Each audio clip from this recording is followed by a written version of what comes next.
Hello everyone, welcome to our channel. आज के हमारी वीडियो में हम कवर करेंगे संसद यानी पार्लियामेंट। तो आइए वीडियो शुरू करते हैं। भारत की जो संसद है यानी भारतीय शासन व्यवस्था में इंग्लैंड के समान वेस्टमिंस्टर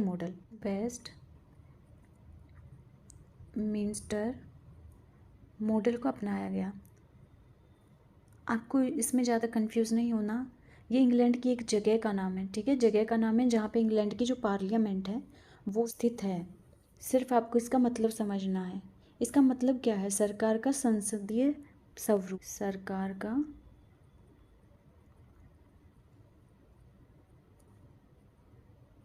संसदीय स्वरूप, ये इसका मतलब है। अब देखिए, जो संसद है सर्वोच्च विधायी निकाय है यानी सुप्रीम लेजिस्लेटिव बॉडी है। ठीक है, जो हमारी पार्लियामेंट है वो सुप्रीम लेजिस्लेटिव बॉडी है। अब जो संविधान है उसके भाग 5 में अनुच्छेद 79 से 122 यानी कि 122 तक संसद का क्या है? गठन है, संरचना है, कार्यकाल है, संबंधित अधिकारियों, विभिन्न प्रोसीजर यानी प्रक्रियाओं, संसद के विशेष अधिकार जो हैं, शक्तियां जो हैं, उनका उल्लेख किया गया है। 79 में क्या है? गठन है। संरचना 80 में है। 81 में क्या है? लोकसभा की संरचना है। 82 में क्या है? प्रत्येक जनगणना के पश्चात पुनः समायोजन। 83 में क्या है? संसद के सदनों की अवधि कितनी रहेगी, ये है। तो इस तरह से जो है आर्टिकल 122 122 तक इस तरह से प्रोसीजर जो है कौन से में क्या दिया हुआ है। अब जो आर्टिकल 79 है उसमें संसद के 3 अंग होते हैं। ये क्वेश्चन आपसे पूछा हुआ है। जो पार्लियामेंट है उसके कितने अंग होते हैं? 3 होते हैं। उसमें राष्ट्रपति शामिल होता है। Lok Sabha, house of peoples, Rajya Sabha, council of states. ठीक है, ये 3 अभिन्न अंग हैं। फर्स्ट देख लेते हैं राष्ट्रपति।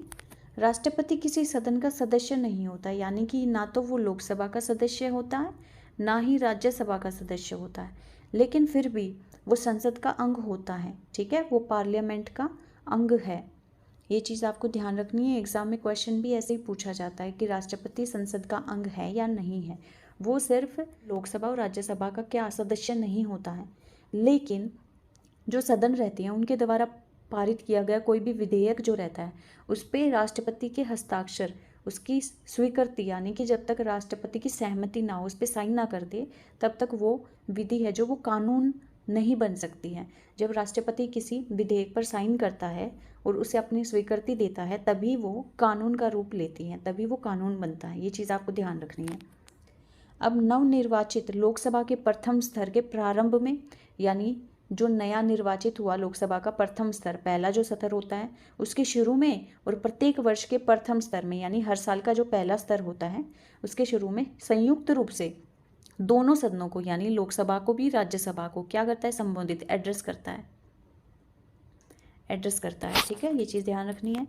उसके बाद दोनों सदनों के सत्र आहूत समन और सत्तावसान, ये प्रोरोगेशन है, ये एस नहीं आएगा यहाँ पे, टाइपिंग मिस्टेक है, प्रोरोगेशन करता है। ठीक है, ये चीज़ भी आपको ध्यान रखनी है।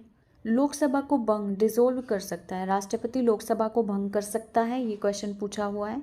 तो हाँ, कर सकता है। राष्ट्रपति है जो प्रेसिडेंट है वो लोकसभा को भंग कर सकता है। और संसद का स्तर चल रहा हो तो ज़रूरत पर ऑर्डिनेंस जारी कर सकता है।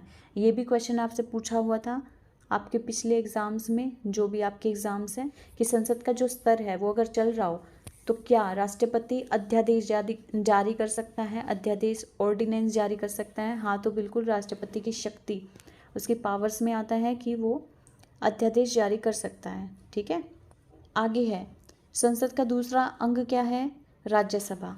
अब जो राज्यसभा है उसमें अधिकतम सदस्य जो हैं कितने हैं? 250, यानी 250 हैं, और वर्तमान में कितने सदस्य हैं? 245 हैं।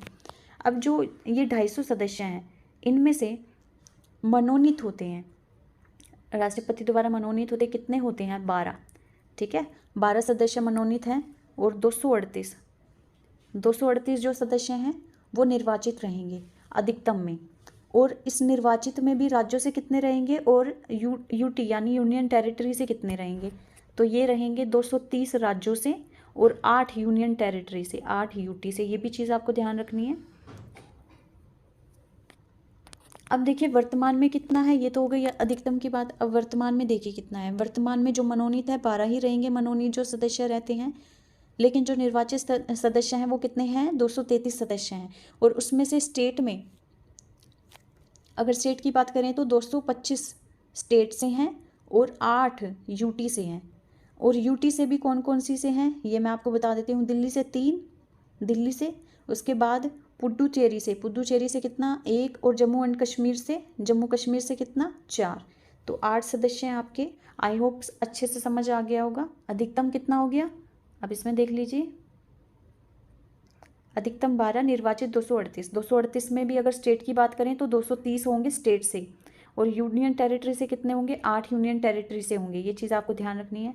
और वर्तमान में मनोनीत 12 ही रहेंगे, मनोनीत हैं। जो निर्वाचित कैसे हैं 233 है। 233 में भी 225 जो आपके हैं वो हैं स्टेट से रहेंगे, और यूटी से कितने रहेंगे 8। 8 में भी 3 आपके दिल्ली से हैं, 1 पुडुचेरी से हैं, 4 जम्मू कश्मीर से हैं। ये चीज़ आपको ध्यान रखनी है। आगे है अब जो तीसरा अंग है हमारा क्या है, लोकसभा। अब लोकसभा के अधिकतम जो सदस्य हैं 550 है। उसमें से निर्वाचित हैं, निर्वाचित कितने राज्यों से कितने हैं, 530 हैं राज्यों से। और यूटी से कितने हैं, 20 हैं। यूटी से 20 रहेंगे और राज्यों से 530 रहेंगे। ये आपके अधिकतम सदस्य हैं। अब देख लेते हैं वर्तमान सदस्य। वर्तमान सदस्य कितने हैं, 543 सदस्य हैं। निर्वाचित जो सदस्य हैं राज्यों से 524 हैं, यूटी से 19 हैं। और इन 19 में भी अलग अलग मैं बता देती हूँ। दिल्ली से कितने हैं, 7 हैं। जम्मू कश्मीर से कितने हैं, 5 हैं। लद्दाख से कितने हैं, 1 लद्दाख से हैं। और अदर से 6 अदर से हैं। ठीक है, ये आपको अलग अलग ध्यान रखने हैं। आपसे ये भी क्वेश्चन पूछा जा सकता है, क्योंकि आपका सीजीएल का पैटर्न चेंज हो गया है, तो किसी को भी नहीं पता आपके एग्ज़ाम में क्या आ सकता है। तो आपको टोटली हर एक फैक्ट को कवर करने की कोशिश करनी है, ताकि आपके एग्ज़ाम में आपका कोई क्वेश्चन छूटे ना। ओके, तो आज के हमारे वीडियो में इतना ही। अगर आपको वीडियो अच्छा लगा हो तो ज़्यादा से ज़्यादा लाइक करें, शेयर करें, कमेंट करें और चैनल सब्सक्राइब करें। Thanks for watching.